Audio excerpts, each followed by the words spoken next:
Ils ont traversé l'Europe comme des ombres, sans pays, sans refuge, sans droit d'exister, chassés, traqués, humiliés parce qu'ils étaient juifs. On les a enfermés derrière des barbelés. On a brisé leur nom, leur famille, leur vie. On les a torturés, affamés, gazés. 6 millions d'êtres humains anéantis par une machine de haine, des corps sans sépulture, des enfants arrachés, des familles effacées comme si elles n'avaient jamais existé.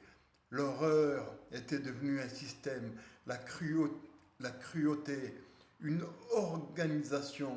Et pourtant aujourd'hui, les descendants de victimes et de bourreaux marchent dans les mêmes rues, vivent sous les mêmes drapeaux. Ils sont français, allemands, européens, unis là où l'histoire avait tout brisé. Mais le monde a changé. Ceux qui ont tendu la main à l'époque se retrouvent parfois traités comme des ennemis. Ceux qui ont souffert deviennent parfois incompris. Tout semble à l'envers. L'histoire est étrange.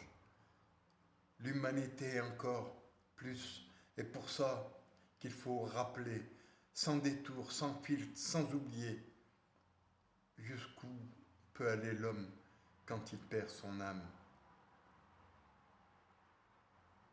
Alors, n'oubliez pas ce que vous avez vécu.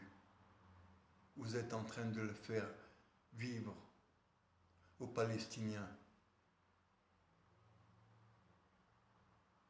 Respectez-les et qu'ils vous respectent. Vivez ensemble dans la liberté et surtout la paix.